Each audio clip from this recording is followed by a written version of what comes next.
is okay. Hello again. So this forum, for those who are joining us, is a platform for those interested in Muslim women's studies in different in multidisciplinary areas of literature, arts, history, archaeology, social sciences, and how she is represented in and perceived in the works of MENA and non-MENA academics. The series has started last year as part of Manchester University Department of Arabic and Middle Eastern Studies. And we had about 10 sessions. This is the second year, and this is our fourth webinar. I'm not going to say the details of the series. You can find it on our link to this lecture and the lectures before. Without further ado, I'm giving the mic to Zahia to introduce Omayma, please. Thank you very much, Hatoun.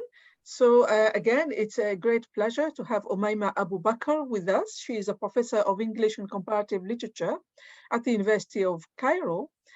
She's a founding member of the Women and Memory Forum in Egypt, and she is a researcher, member of the Musawa knowledge building team, a founding member also of Islamic Feminism Forum. Omayma specialized in medieval Sufi poetry and comparative topics in medieval English and Arabic literature. Her scholarly interests also include women's mysticism and female spirituality in Christianity and Islam, and feminist theology, Muslim women's history, and gender issues in Islamic discourses and Quranic interpretations.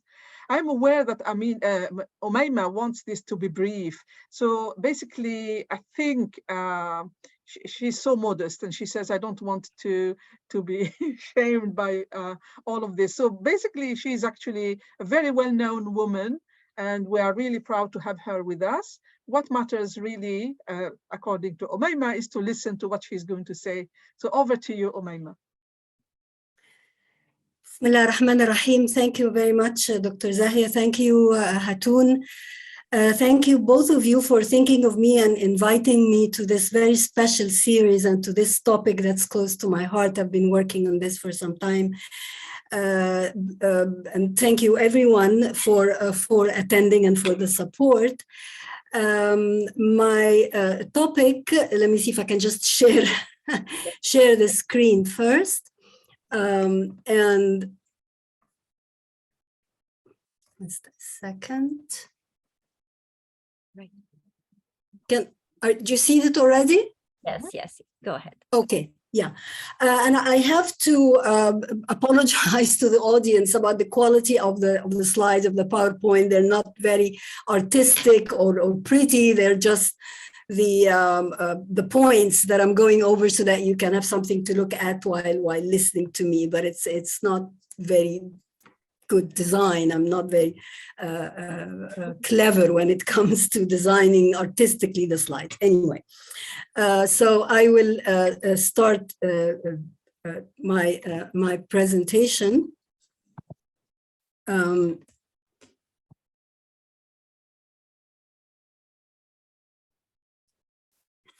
It's not moving. Just use the cursors, right and left, the ones at the bottom. Yeah, but it's not. The cursor. Let me see if I begin. I'm sorry. I'll begin over to stop the share, and then I'll begin again. Yeah. I can share it from my side as well, if you like. I don't know why it's not. Okay. Is it okay, moving? just a second. Either enter or the cursor, right and left. It's still not working. No problem. خلاص, unshare, and I'll share from my side. Okay? How do I? Wait a second. Stop share, basically. Yeah. I just got out of the full Can you press enter now and see whether it can work? It's not working, and Okay. Just unshare. Just stop share now. Stop share. okay. Can you see this at least? It's moving. It's actually moving. Okay. Yeah. All right. Now this, let's not just. This presentation will focus on the history of Muslim women mystics in medieval Islamic societies and explore the issues upon which to reflect today. What kind of interaction or empowering takeaways we can achieve, and how do we read the past for the present? 4 interrelated approaches are offered. Firstly, the most direct way is unearthing and bringing to light the marginalized presence of numerous figures of women mystics, their life biographies, and historical social context. Second, a close textual analysis of their recorded words and discourses reveals a subtext of resistance to patriarchal monopoly and seeking alternative spiritual authority. A third level of inquiry considers the problem of the documentation of their narrations and accounts within male author texts and not through first-person works. Fourthly, the addition of a comparative dimension, that is looking at the cultural history of Christian women mystics in Europe's medieval times, that also can reveal relevant critical insights derived from feminist medieval scholarship in general and towards the goal of epistemic empowerment. Now, the first level of inquiry is looking at, or the first level of inquiry is looking at the historical presence. Now, the field of women's histories in the Muslim Middle Ages and pre-modern period in general, and those of the mystics or sufiyyat in particular, has attracted research in recent decades, of course, on account of several factors, foremost of which is the rediscovering of their extensive historical presence and public visibility.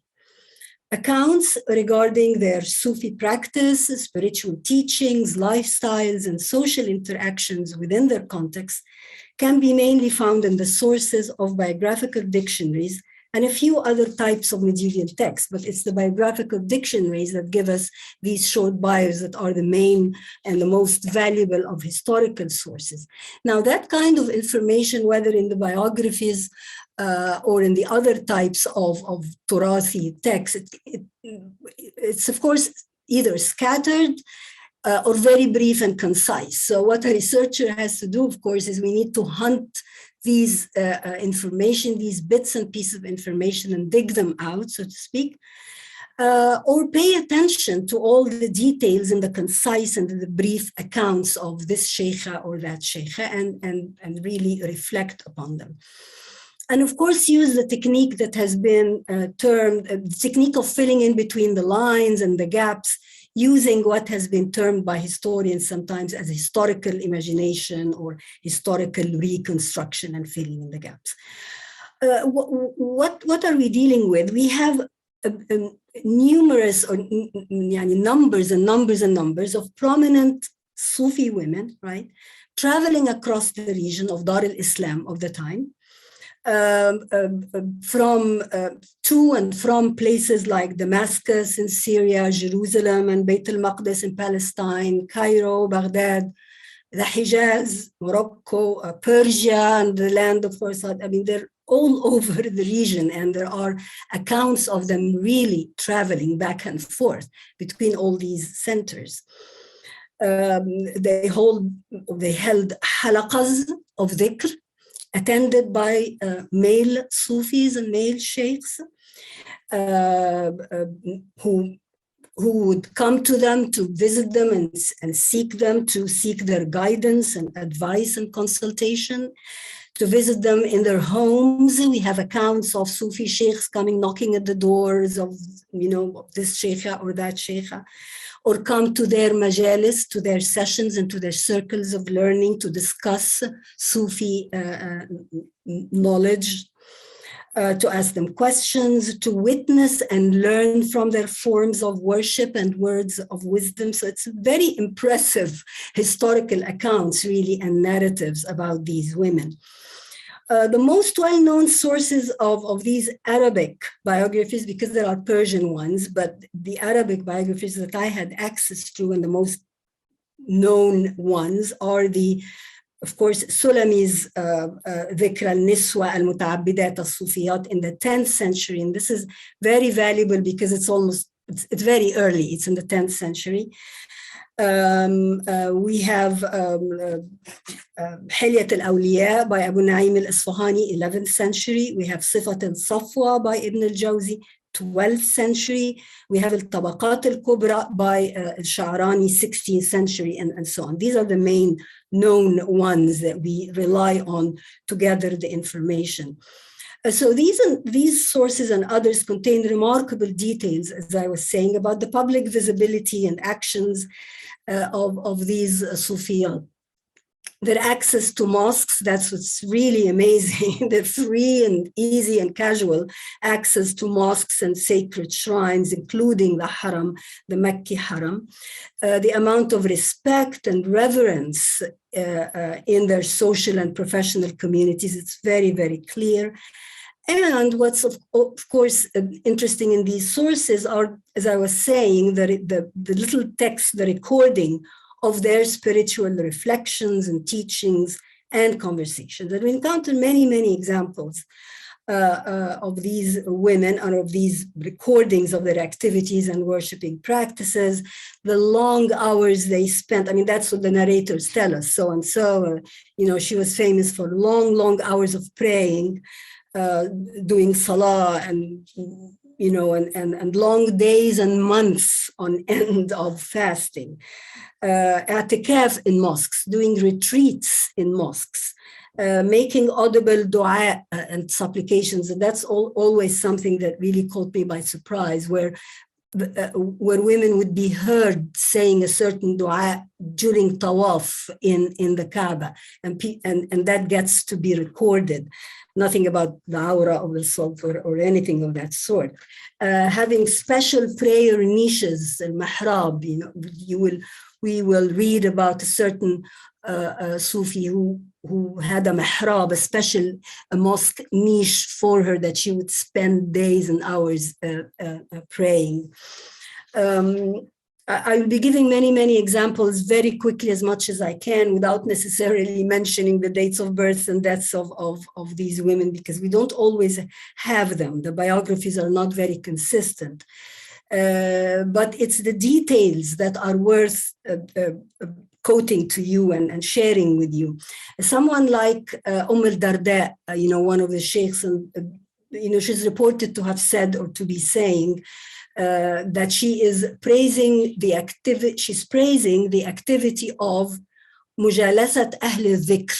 She's saying that this is something very nice to participate in, socializing with people of dhikr and with other Sufi sheikhs. And she mentions that again very casually. Sulami's book in particular that I mentioned earlier has this interesting detail that I didn't find in the later biographies. When he mentioned something, this is the last point here in the slide, the idea of fatawa, right? This, I'm going to explain. The women Sufis, it seems, this phenomena of the women Sufiyat aiding and sheltering and providing for groups of wandering Sufis and wandering travelers and homeless Sufi poor, fuqara travelers, and they would provide for them. They would give them shelter and food. Now the fatawa, coming from fata, boy, but fatawa originally meaning, the literal meaning of that is chivalric nobility, in very typical medieval fashion, chivalric nobility.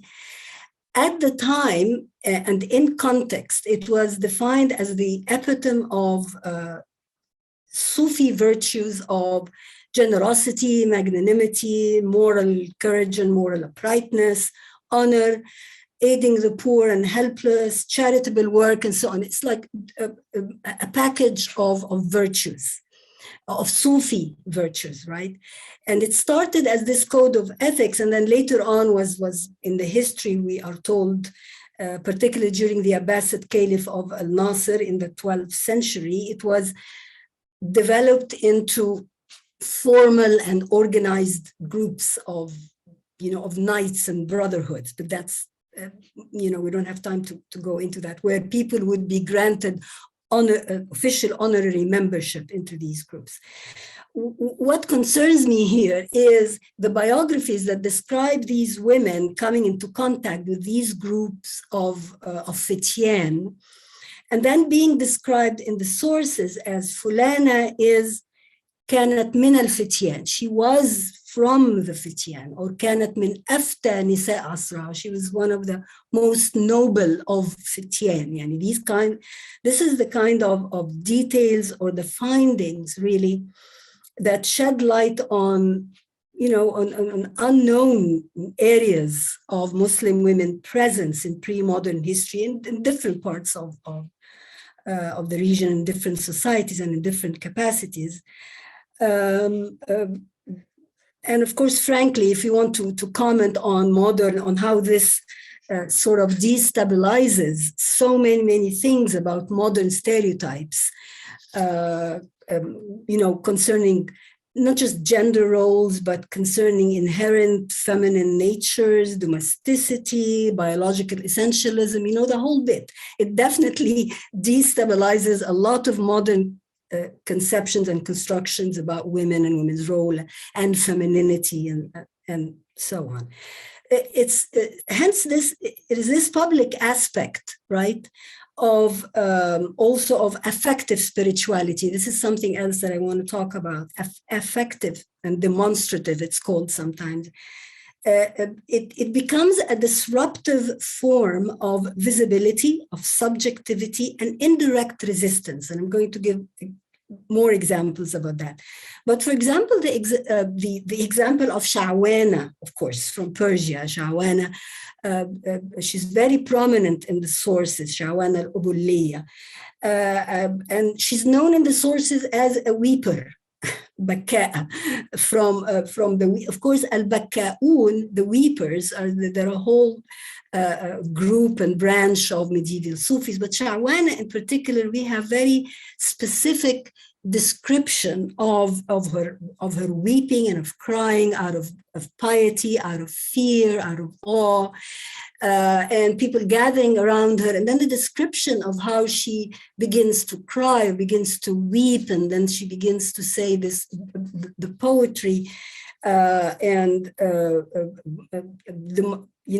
demonstrating her piety and being seen and being witnessed. That's why I used that word before, witnessing their piety or their pious behavior in public.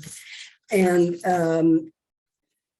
as I mentioned, hearing them, and Sha'wana and others, but hearing the women doing a particular dua during the tawaf or after the salah or between the salahs and as in the words of another, I'm going to borrow a quotation from Carolyn Bynum, who's a cultural historian and a scholar of medieval women mystics in Europe, when she says that women mystics surpassed the clerical role they were disqualified from exercising, right? So this is like not just an alternative spirituality, but almost a higher, a more superior spirituality than the official masculine ones, right? And we're going to see more examples of that.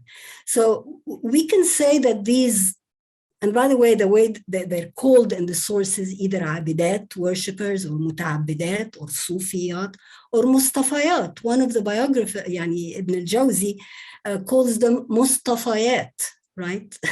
the spiritually chosen ones. Mustafa is one of the names of the Prophet Muhammad, right? So what we're faced with, I think, in my opinion, is these women in public, they're practicing the ideal of being equal, really, according to the Quranic principle of being created out of one soul, one nafs, in the sight of Allah, by their participation and social interaction in the public life of the community. They were not cloistered, right, or self-alienated. Rather, they were out there providing models of piety and wisdom seen and heard. And I want to emphasize that again, they were seen and heard. They not only did they penetrate spaces in mosques and shrines and public arenas, they even imposed, in my opinion, imposed their textual presence in the historical records and communal memory by earning this merit and this reputation. And it becomes like, it becomes almost a must on every biographer who wants to write a biography of renowned Sufis of this century, that he has to have a section on women. He has to include the women as well, right? A second level of inquiry about this, about these sources, is the close reading of their reported speeches and interactions. Now, most of their utterances or poetry lines, okay, these are, of course, oral transmissions, right? Of course, in general, they share the common Sufi spirituality themes, right? Revolving around asceticism, abandoning the self and its desires, renouncing worldliness and materialism, purifying the heart and soul, piety, extreme God consciousness, seeking proximity and love of the divine and unity with the divine. These are typical Sufi themes, right?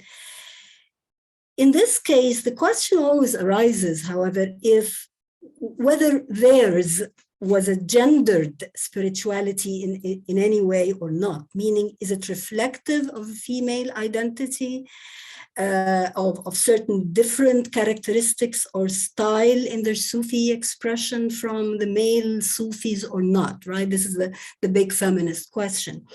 The answer to that question is yes and no at the same time, and I'll explain. While some of these sufiyyat, you can have their verbal or non-verbal actions, they can be characterized indeed by a unique or an extra degree of demonstrative passion and affect. And this is, as we all know, as common knowledge, something in the development of Sufi expressions considered a contribution, for instance, or a paradigm shift, as they say, connected with Rabi' al-Adawiyya, right? You know, Shahidat al-Ashq al-Ilahi, the first one whose name gets to be associated with divine passion. And indeed, most of her texts, surviving texts attributed to her, there is a woman identity, that she is using a passionate feminine voice, a feminine persona vis-a-vis the divine beloved. So there you can find a female identity there. Someone like Shawana that I just mentioned, where she was famous for that kind of affective piety and the pious weeping and so on. So what we have examples of those, but then what I found is that most others really ignore, the women Sufiyyat ignore and even resist the gender differentiation as they convey a non-gendered human soul seeking God. Again, I'll give you very, examples to make this concrete. Fatima al-Nisaburiya, again, very, very prominent woman from the 9th century and from Persia, and her seerah, is included in all the sources. Very interesting seerah. She's originally from Persia. She comes to Mecca to live for a while. She becomes a mujawira, meaning a resident for Sufi circles of Zikr. She travels to Beit al-Maqdis, comes back to Mecca, and that's where she dies. So they travel, right? And she had contacts, according to the reports and of her biographies, she had contacts with the most prominent of Sufi sheikhs that we know of at that time, like Abu Yazid Bistami and the Nun al-Masri. They have conversations with her, seeking her advice directly, praising her in her face and talking about her to others. But then we have narratives, and this is where the interesting parts for me are always. There are also within the biography, We have narratives of her chiding the Noon al-Masri, for instance, a prominent Sufi sheikh, this is a famous incident, for refusing her gift of food. It seems she had sent him a gift of food, right? And he refuses the gift and saying something nasty like, no, I can't accept a gift of food from a woman. I can't be fed by a woman. And she retorts saying, no, there isn't any low, I'm translating, there isn't any lower or more despicable than a Sufi who can only see the apparent superficial causes or means, whereas you cannot see that the supreme cause of everything is the ultimate provider of you and me, who is God. And this is, in other words, she's telling him, you're spiritually short-sighted, right? You're looking at the superficialities of maleness and femaleness, and just ignoring the true meaning behind this. And the first time I saw this, or I came across this, I heard it in the back of my mind. It's just like someone telling him, you call yourself a Sufi? How can you call yourself a Sufi and say that? She's really shaming him as to, you don't know what it takes to be a real Sufi, looking at the inner meaning of things, not the superficialities of genderedness, right? Of like, I'm a woman. And anyway, another narrative with Bastami, with Abu Yazid Bastami, he again used to participate in her majalis. And at one point, he notices that she has henna on her hand, and he makes a comment on that. And she bans him from attending her sessions. And she tells him that, you've been part of my majlis because I thought that we are higher again from that level, and that we are doing dhikr, we are doing Quran, we are talking about the beloved God, and you're looking at my hand and you're noticing the henna in my hand. Now, one more example, I'm sorry. One of my favorite examples, and this is narrated in Sulami, the very early biography. I couldn't find it later, but it's really interesting. Someone called Hakima al-Dimashqiya, right?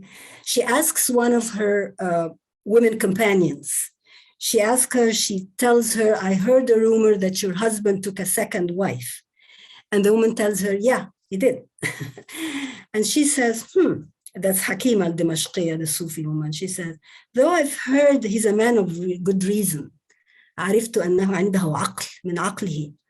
How can he accept this diversion of his heart away from God by being occupied with two wives? Hasn't he heard the verse, those who come to God with a sound heart? ألا من أتى الله بقلب سليم. And again, that the voice of reproach, of chiding, right, of shaming.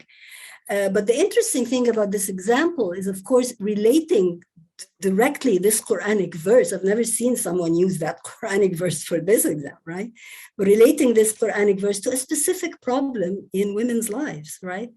It's like another form of almost practical, down-to-earth spirituality that can reflect social and domestic lives of women. So that was also an interesting example. There's another theme that gets repeated in their verbal texts. We're going to call them that now, of the theme of silence and speaking. If you're a true Sufi, you're humble, and you don't speak a lot. You're humble. You don't speak. You're almost silent, right? We have an example of Al-Wahtiya al-Fadl from Yemen. She says something like, very interesting, is that it's not a lot of praying and fasting that makes you a good, pious person. It's intention and sincerity, niyya wal ikhlas, not a lot of performative worship, right? Now, Qurayshiyya, another one, she's the one who really gets into, another debacle with the Imam of Khurasan, al-Nasrabadi. He was the Imam of Khurasan. She tells him, it seems, again, after attending maybe one of his khutbahs or one of his halaqas, and she tells him that, again, what we have in the reports, he's the Imam of Khurasan. She tells him, how good your sayings are, but how bad your morals are. We don't know why she told him that, but that's what she said. He tells her, you should be quiet. And she replies, no, you be silent. If you didn't want me to speak, why did you invite me to your session? Don't invite me and I will not come. Fatima al-Dimashqiyya was another person other than Hakim al-Dimashqiyya. Again, she talks to Abu Hussein al-Malki when attending his session in Damascus Mosque. Again, she goes up to him and she tells him, you speak well. Can you also be silent? يعني أحسنت الكلام. هل تحسن الصمت كما أحسنت الكلام? So it gets repeated, and it really attracts the attention, because this theme of silence and speaking, duality within this context acquires meaning, right? It implies awareness of the traditional male authority vested in speaking, in khutbahs, in the public roles, in the official religious institutions, while at the same time the women, the sufiyyat, the muta'abbidat, articulating their own piety against that patriarchal domination and monopoly of the sacred, so to speak. So that's why I give it importance in that context. Now, this kind of feminist interpretation that is focusing on the elements of self-realization of the sufiyyat and resistance to patriarchy leads us to the third area, or to the third level of critical reflection upon the sources themselves, the biographies themselves written by male authors, right?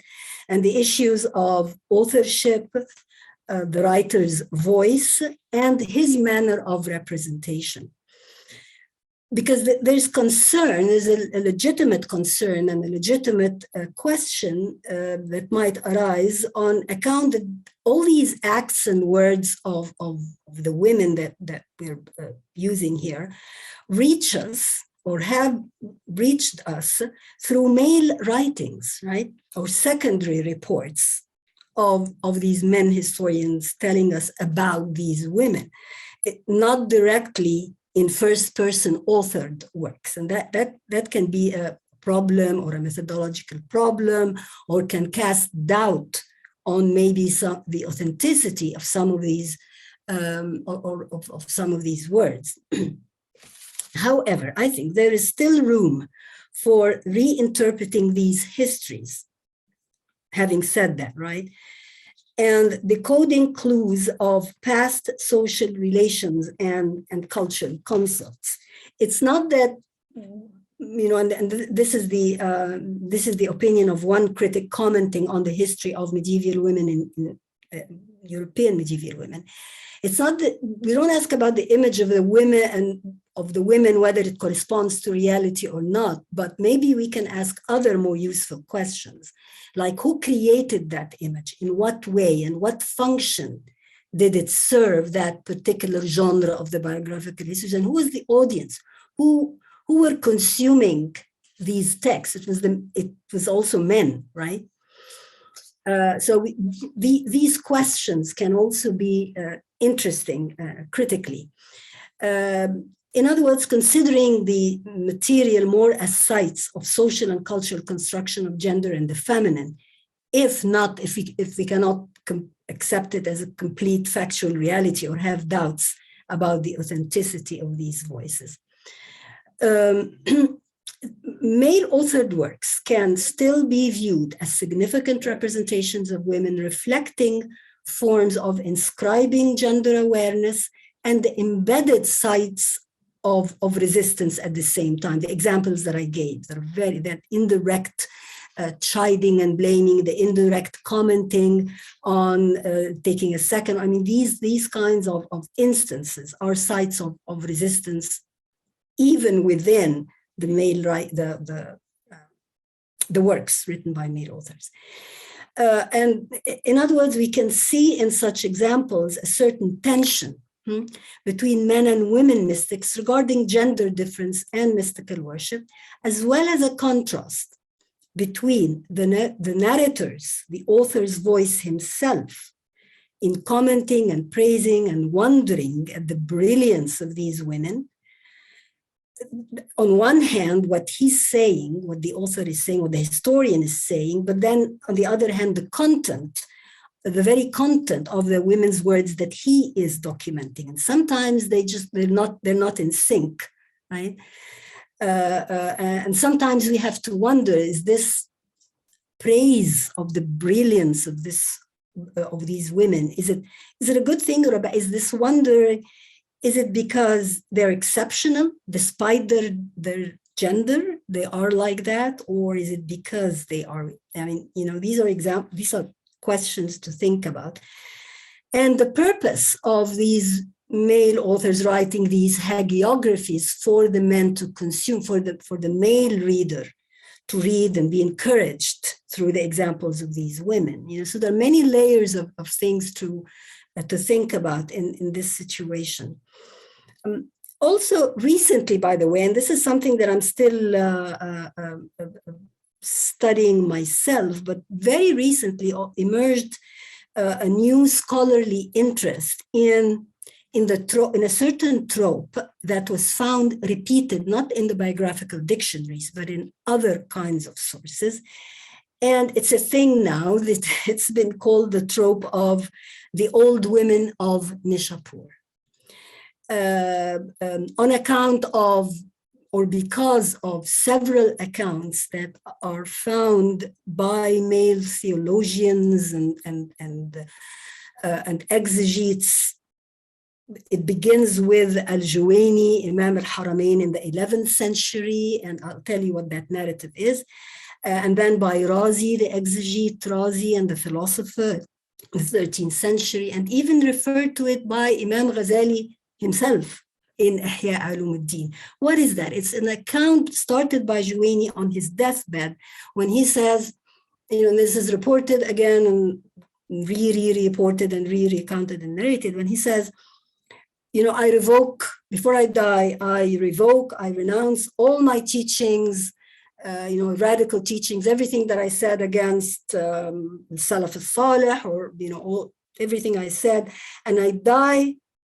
I want to die. I die upon the faith of the old women of Nishapur.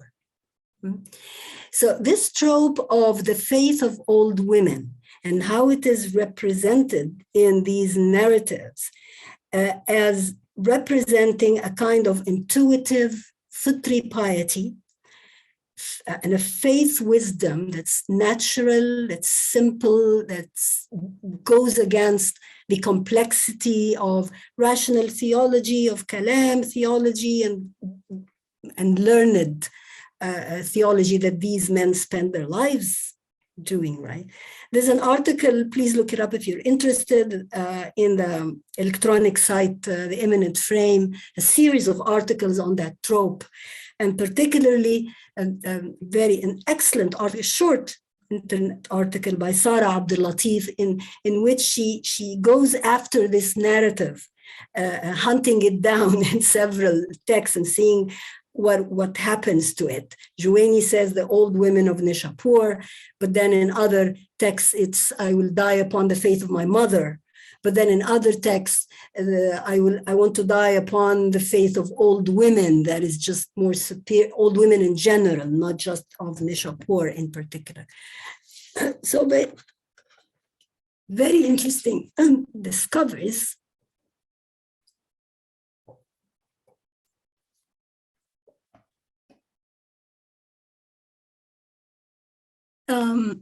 In other words, despite this second-hand text within text that we're dealing with. This situation of text within text and male appropriated representations of women's narratives. Of course, this is what's happening. But someone like Mohja Qahfi years and years ago, in her fabulous articles, Braiding the Stores and the Windows of Faith, she says, you know, it's okay. It's okay that we're having these secondhand reports or utterances by women, because these sources or these instances envision women as speaking subjects rather than silent submitters, and they can still activate unintended challenges to the gender status quo, some of the examples that I've used.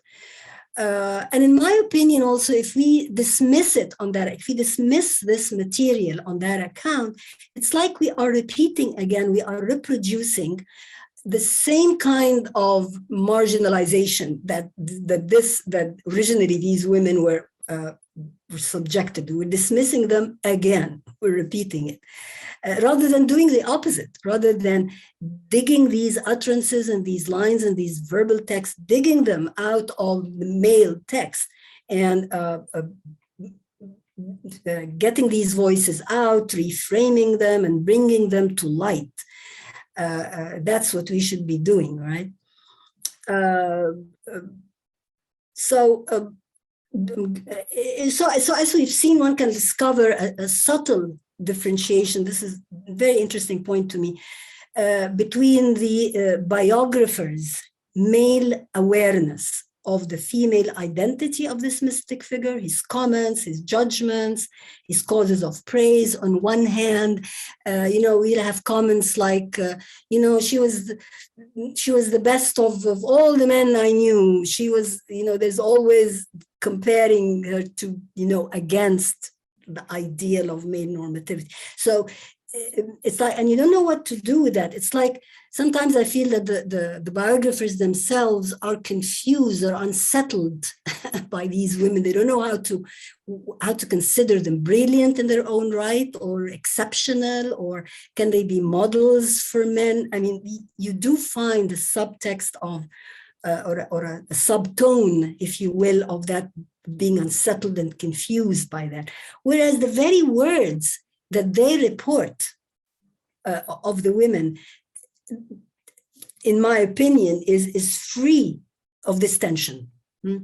And it doesn't have a similar troubled attitude about the identity or about the self-identity. In other words, you don't find a woman, a sheikha or a Sufi woman saying, oh, I'm better than all other sheikhs. I'm really better than all these other men. You don't find that. There is this confidence, yeah, but you don't find that imposition of the identity, of their female identity, in other words. And then let me move to the second segment here, or the fourth level of looking at this case, in which where I like to use a comparative dimension. And by comparative dimension here, I'm looking at the history of women saints and nuns and prioresses in medieval Christianity as well. Again, very, very interesting in its own right. And maybe also use how feminist historians or non-feminist historians of European Middle Ages looked at that history as well, and what kind of critical debates they had over the history of these nuns and mystics and saints in the Middle Ages that also went against the church in many ways, right? There is a debate of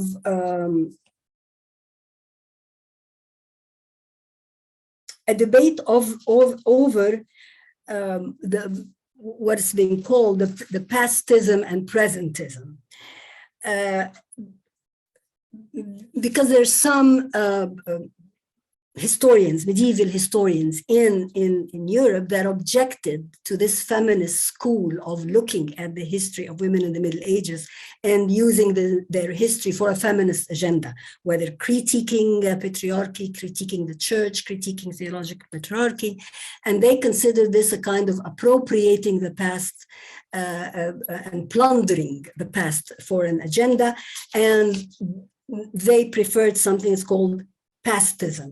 Let's keep the past in the past and do not use it for the present. Whereas we have other critics, particularly feminist critics, would say, no, the study of medieval people can reveal to us of ourselves and our own cultural imperatives. It can be revealing. And we can look into the mirror of the Middle Ages largely in order to reflect back our present day identities. And it's a methodology that admits personal engagement with its subject of study. Whereas another critic, for instance, Elizabeth Dyer, again, it cautions against that kind of appropriation of medieval mysticism and denounces the retrieval of medieval women mysticism by feminist scholars who do not pay much attention to historical context. And she protests to this idea of projecting ideological constructs and so on. There are other things that are said about this, but I realize I'm running out of time, so I'm rushing through this. But against this critical view that says, no, there should be a limit to reinterpreting medieval texts in the light of modern ideology or modern theories, like feminism, for instance, and this is not legitimate. This is illegitimate appropriation, or illegitimate plunder, right? Like looting from the past. Other critics really that sort of spoke to me more as I was studying this history.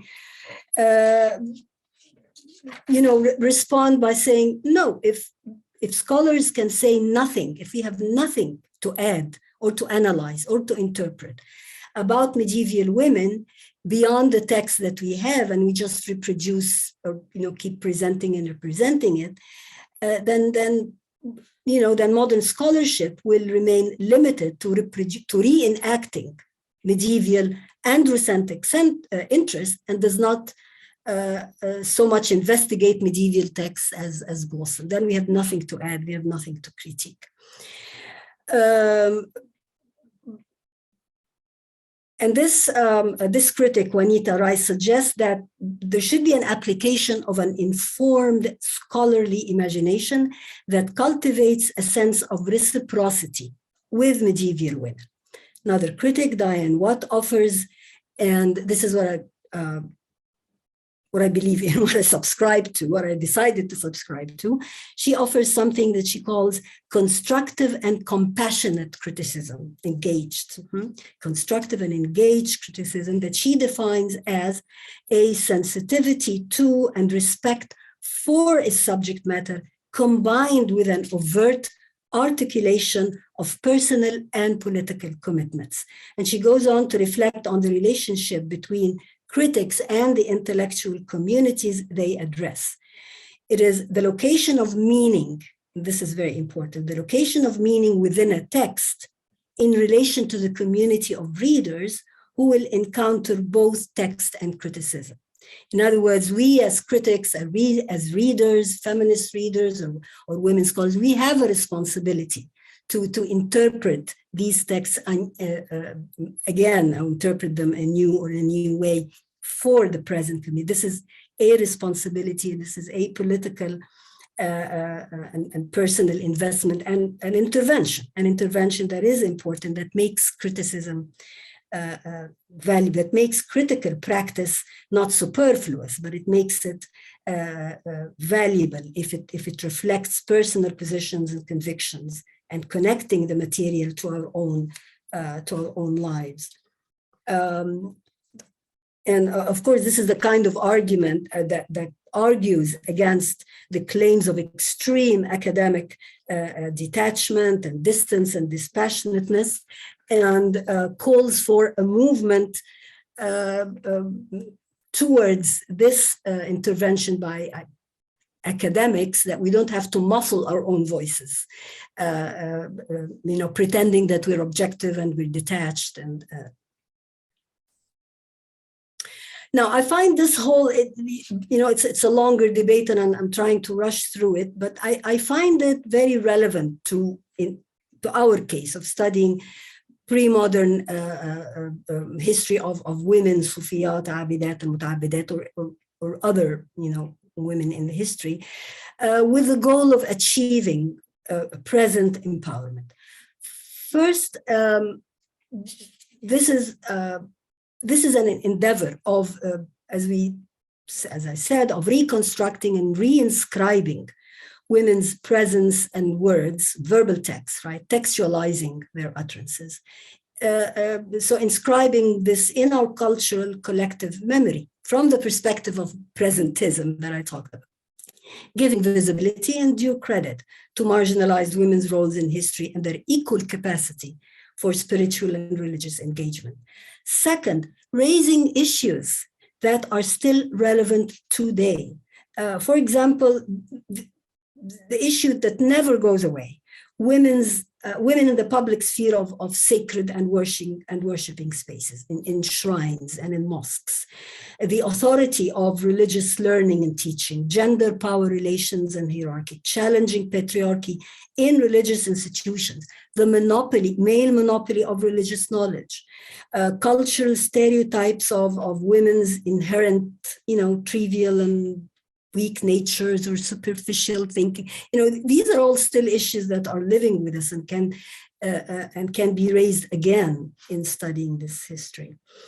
Third, as I was saying, highlighting and emphasizing feminine resistance in the past and the present, and the assertion of equal voice and equal right in the production of religious knowledge and spiritual knowledge, right, through this study, and achieve, in other words, what we're doing now, studying the women of the past, we're already achieving epistemic empowerment for us. In conclusion, I think I have one more slide. Yes, and I'm almost done. In conclusion, the lives, actions, and words of these sufiyyat, muta'abbidat, abidat, can be studied as cultural productions to be investigated in terms of how they inscribe certain historical discourses on women in Muslim cultures and societies. They are narratives that provide a site of an interlocked structure of both patriarchy and resistance, of both critique and validation. Hence, this scholarly and interpretive perspective itself, as I was just saying, is production of feminist knowledge and a kind of political and cultural intervention in the present and for the present. One final example of how this topic in itself reflects very contemporary debates in our societies is, of course, what we all find in that oscillation between two extreme positions vis-a-vis this kind of material. It's either complete romanticizing and idealizing this past, and this is a position or an attitude used to deny any existence of any patriarchal exclusion and monopoly. Everything was great, 100% great, and let's just romanticize everything. Or on the other extreme, the prejudice and the colonized undermining and belittling of the positive features of that history, because there are very positive and shining features indeed, despite everything. So vis-a-vis this complex picture, we need to adopt both a critical, analytical lens, but also an affirmative, validating attitude at the same time. In the words of Paul Zumthor, who's a medieval historian and critic,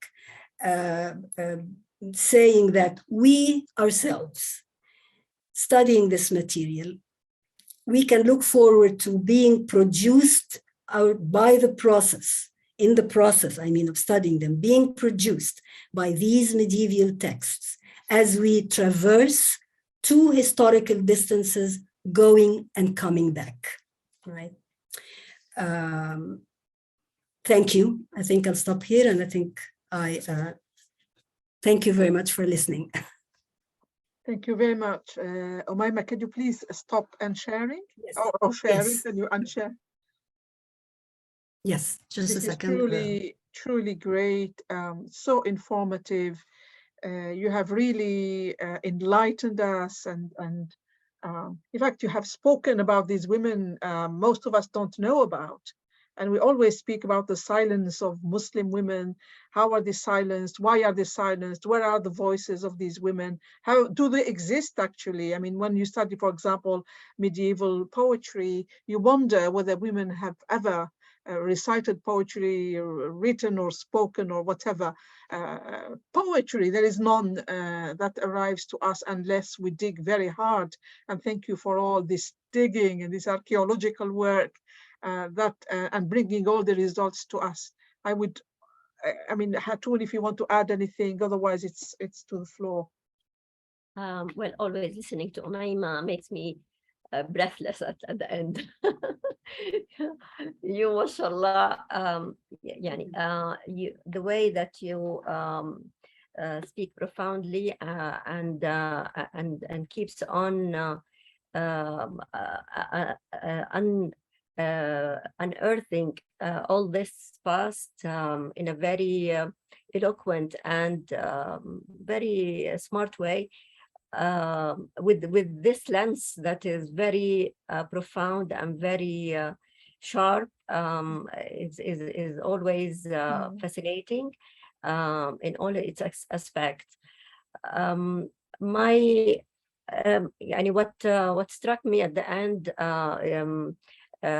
the way that how you appropriated the stories of these sufiyyat to our present, and especially when it comes to the public space, and how these women have actually made the religious space a feminine space as well, which is one of the problems that we face today in monopoling in the way how patriarchy monopolizes these spaces in all sorts of things.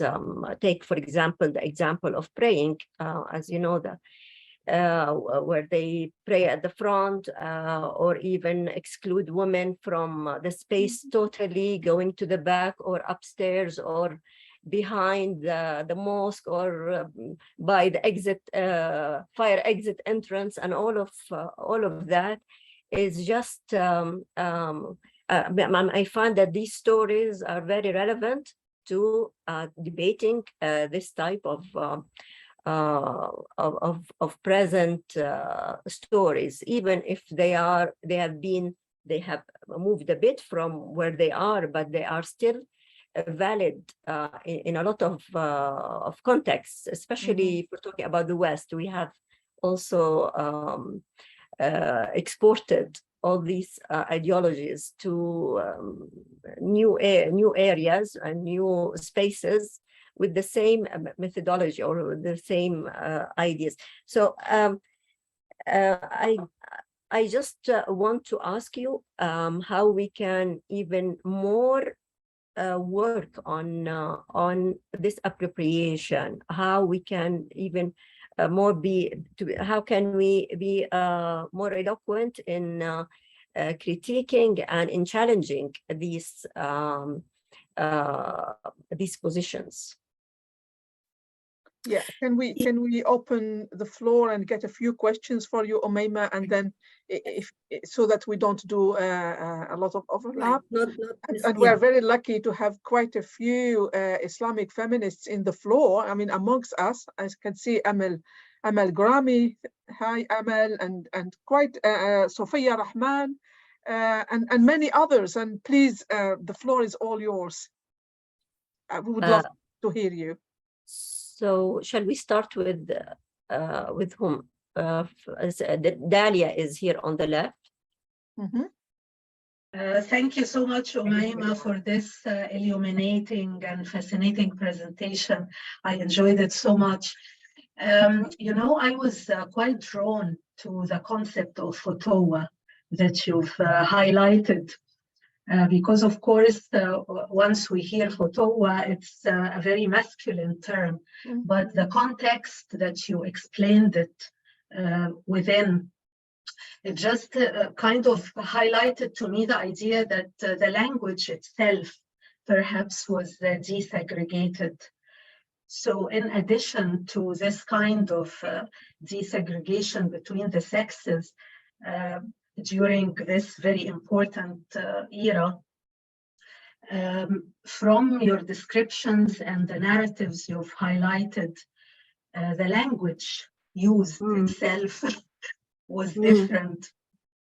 And I thought maybe if you have come across other interesting concepts of that sort, and to what extent has this heritage of the Sufi women continued perhaps in the modern era? I mean, do we find you know, a kind of enhancement of this knowledge and heritage into the modern era? Thank you very much. Julian, go ahead. Thank you. Thank you so much, Omayma. It was beautiful, wonderful, sort of laying out how this as a sort of subfield has emerged. And that's the first thing I wanted to say, that I actually think it's really interesting that there is enough scholarship on this very topic of Sufi women to have debate and conversation and different perspectives. So I think that's really important and really encouraging. My question is something that I'm trying to formulate as I'm talking about it. So I've been working on what I think of as patriarchal Islam. So like an idea that the people who claim the tradition as the tradition without this adjective of patriarchal are actually doing very similar things with texts and materials and with the past to the things that Muslim and Islamic feminists are doing. And so I wonder if there is a way to speak back to these claims that only Muslim and Islamic feminists are appropriating the past in these particular ways. So I'm trying to think of ways to look at scholarship on Sufis and Sufism in particular that doesn't focus on women, and whether it's possible to show that there's a very similar sort of appropriation of the past for present purposes happening in order to get away from this sort of exceptionalizing of the scholarship that women engage in, or that focuses on women as somehow less valid. Does that make sense? Mm-hmm. Oh, thank you. So thank you, Julian. Next on the screen is Sadia Sheikh. Assalamu alaikum. Thank you for this beautiful presentation. And actually, I also just like the systematic way in which you've set up the methodology, which I think is very helpful because it in some sense provides a framework for the kinds of work that has been done recently in the last 10 years on Sufi women. So thank you very much for that, Omayma Jan. I'm actually picking up a little bit on 2 points. The one thing that Julianne has just mentioned, which is precisely this idea that, you know, plundering it for feminist purposes. I think that the broader issue that it brings to bear on this conversation is what is the nature of tradition? Tradition is effectively a conversation with the past. And historically, androcentric conversations with the past, it's what's dominated a lot of the kind of narrative that we've inherited. And so this is in some sense, as Julianne very precisely pointed out, a different kind of engagement. And, as you know, in my book, I've kind of looked and reflected on a lot of these early Sufi women's narratives. And one of the things that I found very powerful from Rita Gross, who's a Buddhist scholar, and I've cited her, where she makes the point that one of the reasons that it's really important to retrieve these histories of women, these narratives of women, even if we don't want to call them histories in a kind of particular way, is that and she says a religious community constitutes itself by means of its collective memory, the past that it recalls and it emulates. And so it constitutes itself, and it also imagines itself. And so if we want to imagine different futures, we have to have we have to surface these marginalized narratives. So I think that's kind of, to kind of reiterate the point that all iterations of tradition can be seen as ideologically loaded. And so in some sense, it's a balance. And my very quick second point, you referred to these kind of the ambivalence within these early Sufi male renditions of women, and sometimes the confused kinds of ways. And in my book on Sufi narratives of intimacy, what I've actually done with those narratives is I make a claim. I make a claim, and I'm interested to know how you respond to that claim, please, Omayma Jan, that effectively, when we have these tensive kinds of narratives, where you speak about women as, when you use the term Futuwa for women, and you call a woman Rijal as well, and the ways in which these supposedly gendered terms are used inclusively, is on the one hand, my argument when I'm examining these narratives is that there's something central about Sufi assumptions on the absolute equality of each human being at the level of the spirit that animates those kinds of assertions in very explicit ways.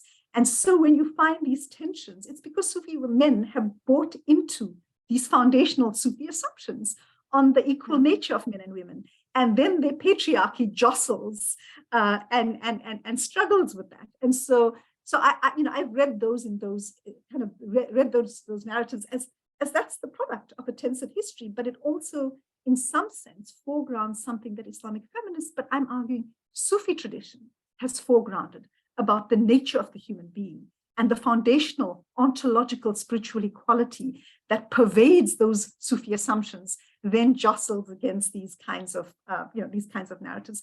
And in terms of the language itself, the fact that we're using, when I'm analyzing these uses of language itself for you, and maybe one of the things that I'm suggesting is that people use gendered language because also the language is the product of the culture. And so these tensive understandings of your contextual patriarchy versus your spiritual ontology of equality, all of those tensions are reflected in a language that you're trying to transcend the assertions of time. And you're groping for these kinds of egalitarian narratives. So you're using, and so it's a double-edged sword is how I describe it. But I'd be curious to know what you think about those kinds of analytical moves. Thank you very much, Sadia. Omayma, what do you think? Do you want to answer these first? Yeah, and then take. There's 5. And then take more. Yeah, beginning with Dalia's comments and question.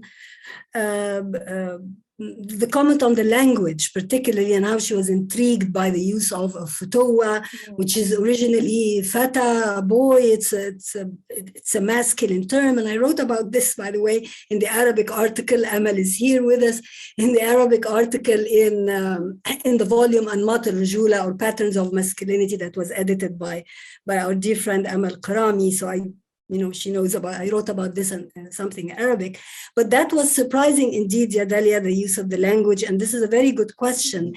The genderedness of language, how come this was used without, any was there an awareness that it is strictly masculine when Sulami, when the biography says that this person was من أفتى نساء وقتها. She was the top of what? I don't know how to translate it. Was the top of the Fityan. She was from the Fityan of that time. The first time I read it, I thought he was referring to being a muftiya, right? But not a reference to the futuwa. But so you write about the question of language, when or how or in what way is it gendered, or when was it where some of the language was gendered, but that's interesting. Other examples, of course, the reference, and maybe Saadeh also can help me with this, the reference to Fatima al-Nisapuriyya and Nishapuriyya and others, that Fatima is ustadi. She's ustad, مش ustada, right? Masculine ustadi. But then she's also awaliya, a woman saint, so that is feminine, but ustad is masculine. So there are examples in which we can look at indeed the gendered nature of language, as you very well noticed, out the descriptions, out the titles. Yeah, that's something to look at and interesting. About the modern era, that's also important, or what happens after the medieval times if we continue that. Now, this is something that I haven't studied, but this kind of study of medieval women is theoretical, right? It's from the sources, it's from theoretical historical sources. But of course, there are all sorts of empirical and other sociological studies of women Sufis, in the early modern and the modern contemporary different societies, not Arab societies, but other Muslim societies, particularly in Asia, but that I'm not aware of. I mean, I see them, but I haven't studied. But that's another field. That's another field. People, sociologists and anthropologists studying these groups of tariqas that are women or only women. So there are those. They do exist, but I don't have a lot of information about them, right? I'm going to answer Juliana and Saadeh's comments at the same time, because they're sort of similar, asking about tradition, or particularly I look at Juliana's now comment about the idea of appropriation, right? Appropriating the tradition. I think what you were saying, Juliana, is that we should come out and say that instead of defending our feminist lens of feminist analysis and trying to justify it, why don't we come out and say, well, that tradition has already been appropriated, right? Or as Saadeh says, it has this different circles of appropriations anyway, right? And we come at the very end. So it's always that dialogue. So why don't we come out and say that it's already been appropriated by masculine perspective or male perspective. So we're not doing something very exceptional, right? Juliana, this is the word that you used, I think.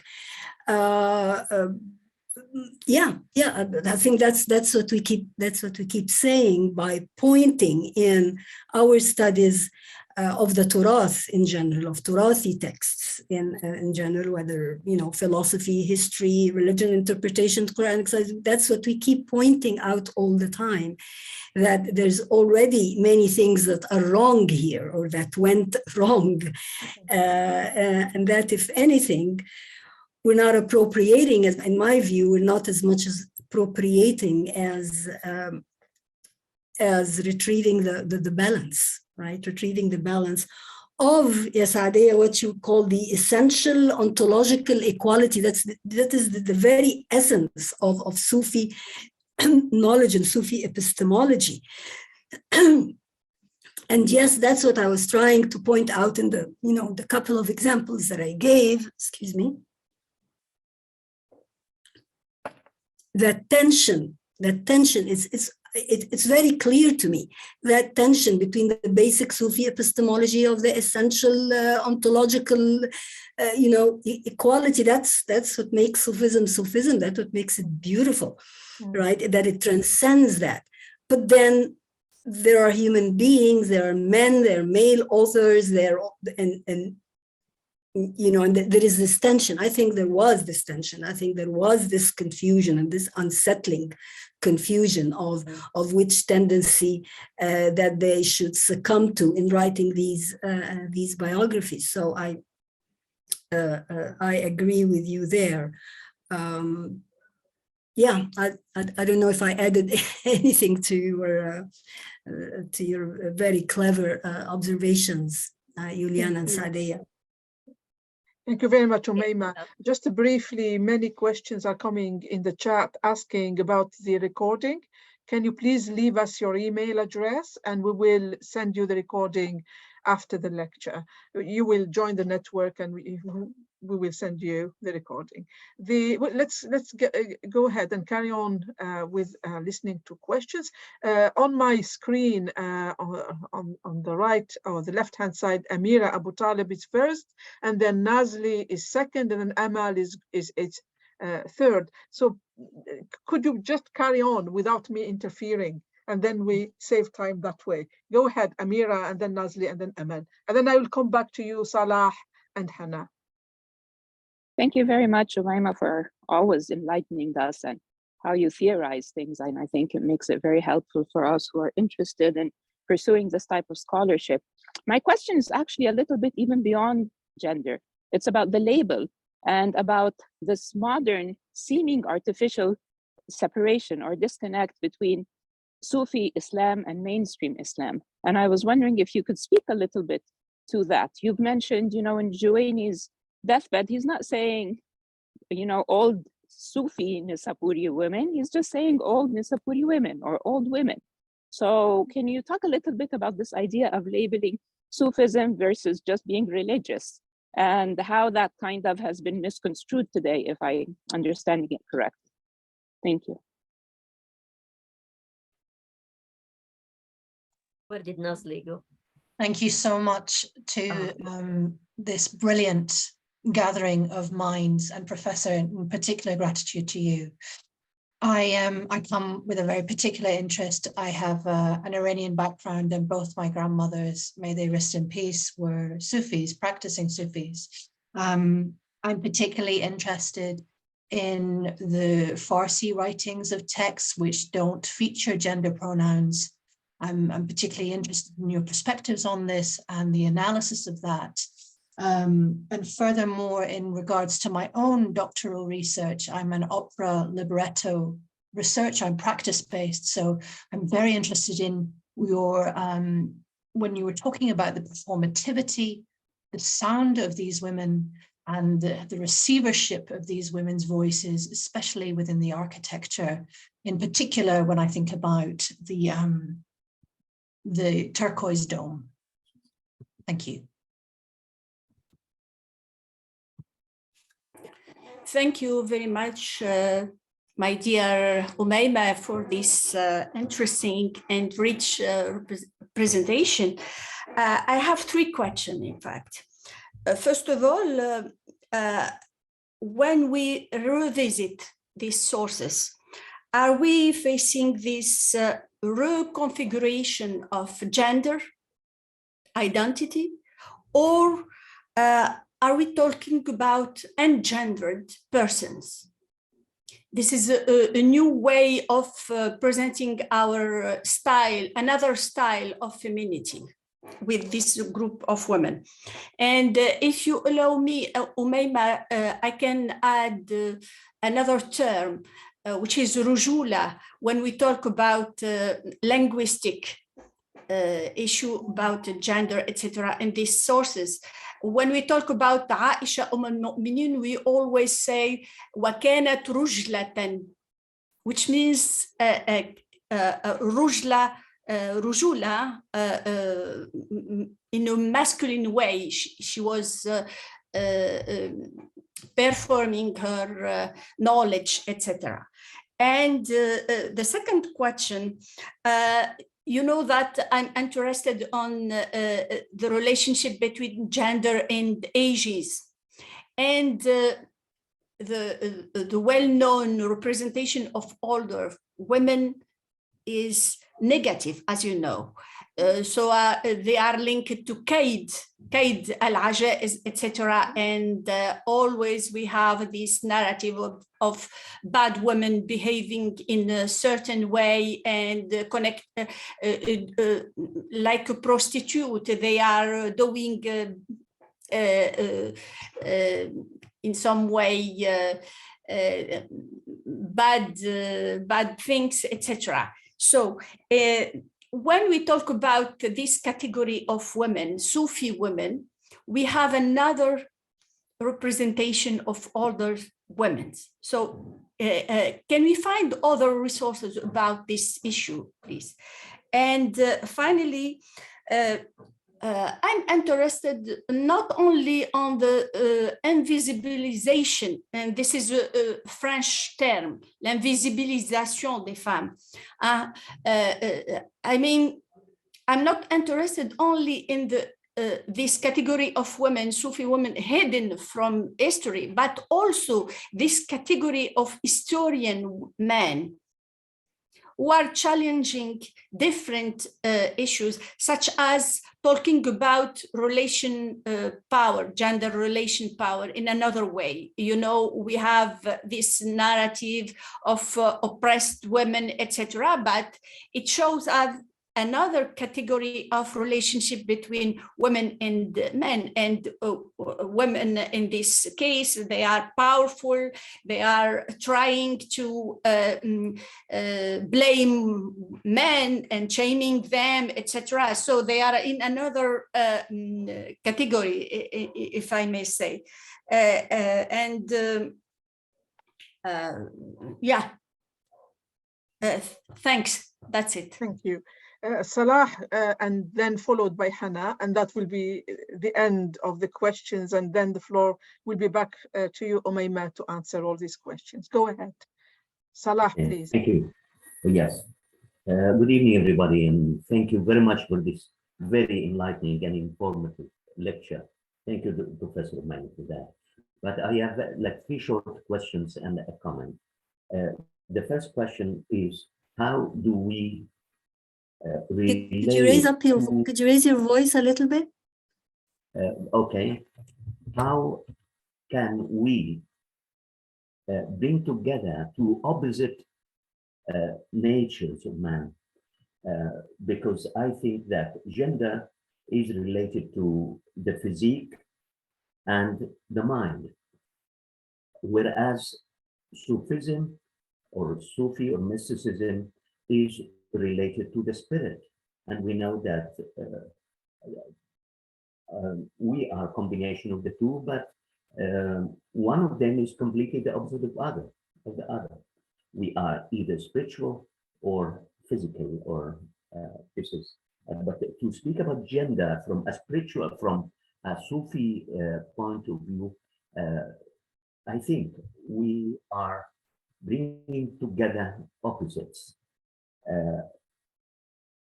This is my first question. My second is relevant to the Sufi who said, I want to die on the faith of my mother, or the old Nestorian. My question, don't you think that he is a separatist, someone who segregates society? Because, you know, Sufism is mainly about unification. You know, for sure, you know, religion is related to the word religare in Latin, which brings together, which is bringing together things. So religion and Sufism is mainly a religious topic. It brings together, especially the spirit, because we are or the soul, because we are created from one soul. We have created you of just one soul. So why should we segregate religions and separate this religion? And because Sufism should bring people together. My third question, why don't we have contemporary Sufi women? And my short comment is that you, Professor Omaima, related the word futuwa to fata. But what about fatah? I mean, it's the same root. So probably it comes from another source. I'm not sure about it, but if we have the word fatah, we have also the word fatah. So how could we relate the word futuwa to one, not to the 2? Okay, and thank you very much again. Thanks for a wonderful lecture. Thank you, Salah. Hannah? Hi. Can you hear me? Sorry. Yeah, thank you. I'm sorry, I'm new to Zoom, so I don't know it. Thank you for the lecture, first of all. I just want to touch on a particular point. You spoke about how there was a Quranic verse reference, and this was quite special and interesting. And I'm just wondering whether this kind of Sufi Quranic engagement is something that could be seen as more authoritative and helpful in expanding this like tradition. And as well, whether there's more examples of this, because I personally don't know any others, so I'd be quite interested if there are. So thank you. Thank you. Over to you, Omayma. Okay, many things. I forgot what was the first one. Amira, I think was the first question in this segment. Amira's question was about what's the difference between Sufi Islam versus mainstream Islam, and why do we have that labeling? Well, you know, Amira, it depends on how you define the second one, the second label, mainstream Islam. It can mean so many things. It's institutional Islam, or I don't know. It in itself, it's a very problematic, a very complex, of course, term. But going back to Sufi Islam, your question is why do we have to have a Sufi Islam that is special or that is apart? Is that I think that I'm trying to understand. My question now is that sometimes in whatever this mainstream discourse is, when someone references, you know, the Sufi, the very rich Sufi culture, it's somehow kind of marginalized as if this is not like the main thing, and it's used as a way, you know, to as a power issue. Where it seems to me, from what you're saying, this was just the religion, you know. Yeah, okay, I see what you mean now. It's the image of Sufi Islam in general, but particularly in Muslim culture, not Sufi Islam as, of course, as an important intellectual and spiritual chapter of Islamic civilization, right, and Islamic knowledge, and Sufi Islam, how it's understood and taught and studied years and years on end by scholars, right? But you're talking about the popular culture and the popular image. There are problems, of course. There are problems of the reputation of and lack of understanding. And are we talking what kind of Sufism? Is it the Darawish, or you know that we see, or the intellectual Sufism? Yes, you're right. There is a problem in the image of Sufi Islam and Sufi practices, sometimes in the popular culture. And don't forget that it has always been maligned and still is maligned in many, many ways by the Salafiyya, by the modern Salafi movements, right? Yeah, so there's that. Even when you do search, you know, in the internet, I always find difficulty in finding two things. Real Sufi works in Arabic, Sufi works and Shi'i works. It's as if these are the two devils in Arabic internet search. So there is that, there is that problem. And then the next question is by Nazli, who asked about the use of pronouns in Farsi. I don't speak or read Farsi, unfortunately. This is just a very sad thing in my life. So I'm not aware of this idea of whether the pronouns are clearly gendered as in Arabic huwa wa hiya or not, and what does that do to the text, or to Sufi text, or the reference to women. I'm sure that's an interesting part in itself, because I was saying that Rabi'a's, for instance, surviving poetry in Arabic, she clearly uses a feminine pronoun to refer to herself and to explain, to describe herself vis-a-vis God. Yani Rabi'a wa hiya, it's very clear, and in others. and that's important if that's what you want to look at, if that's what you want to get out of these texts. Where is the female identity, or is there an awareness of a female identity versus the divine beloved? And it's an interesting reversal, because in the male Sufis, the divine beloved is a feminine figure, but with someone like Rabi'a, the divine beloved is vis-a-vis is a masculine figure. So that's an interesting consideration in itself, if that's the kind of thing that you're studying. And of course, for literary critics or people who are originally trained as literary critics like myself, looking at text, looking at poetry, looking at images and metaphors, that makes our day when we examine texts like that, and when we examine reversals of genders like that in the literature, right, and the poetry. So that's one thing. And then you made a comment about the performativity and their voices. I think that's really important, and that was the first thing that caught my surprise when I started reading these sources long time ago, is how they are really out there. They are out there in the mosques, in the shrines, in the public. Mm-hmm. And even when in their homes, as I was saying, we have reports of a narrator saying, well, I went to Sheikha Fulana, I wanted to ask her something. I knocked on her door, she opened the door, but then she left us because she wanted to stand at the corner and do the Salat Asr, or to do the prayer. So we sat there watching her finish the Salah. It's amazing. I mean, it's really amazing, the kind of cinematic details, if you will. So even in their homes, they were not cloistered in the sense that we may imagine. So that is, to me, an important aspect or the dimension of this history that we should emphasize and bring it out to the light. Amal,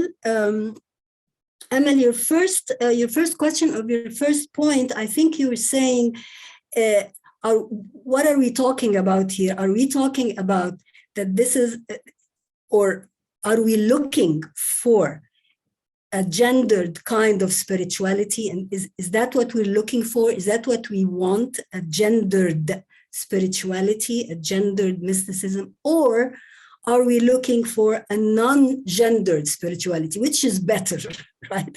Which is better for women? I think it's paradoxically, it's both at the same time. Paradoxically, because it looks like something and it's self-contradictory, but because we find both, as I was saying, we sometimes do find characteristics, certain characteristics in the conversations and in the interactions that reflect a female identity, feminine concern, a feminine way of expression. Sometimes we find that, but towards the goal of that ontological equality, right? Towards the goal of that non-gendered, in the sense that ontological equality. So that's also there. That is the ultimate goal, right? The example you gave about Rujla and Rujula, you find that طبعا in the sources, that masculinity, it's the masculine normativity, right? There is that, unfortunately, and we cannot deny it or hide it. I remember in the introduction to Ibn al-Jawzi's biographical dictionary, Sifat al-Safwa, in his introduction, he explains why he is writing this volume following the previous volume of Sha'rani. And he says, anyway, and he says, he didn't put enough women in the biography, so I'm putting in more numbers of women, sufiyyat and mustafayat and muta'abbidat. And the first time I'm reading this, I say, well, that's a good man, thank you. But then the sentence immediately following, he says, well, because this is a good teacher for us men, if women if women can reach this level of spirituality, then shouldn't be any ahra bina, aren't we? Shouldn't we be more, spiritual and more than flow? I didn't use lowly women, but he said that this is a message to us or to النفس لا تستنكفي يا نفس أن تصبحي أقل من امرأة. So, so there is this mixture of attitudes in the tradition that you sort of have to unravel there. You had the question about old women, Yamal. It depends on it depends on the genre. Yani, if you have Alf Layla wa Layla or 1001 Nights or other folk tales and popular literature, yes, you can find the figure of the old woman who's like a witch and the wiles of old deceptive women, and because this is part of the genre. But then in this genre, we have old women, wise, spiritual, are models of piety and spiritual guides. So again, you have a very complicated picture. And the old women of Nishapur, this is something that I'm still reading about. For instance, even that narrative, it is used positively by Juwaini, but then we find by the time that narrative reaches Al-Ghazali, somehow he gives it a negative twist.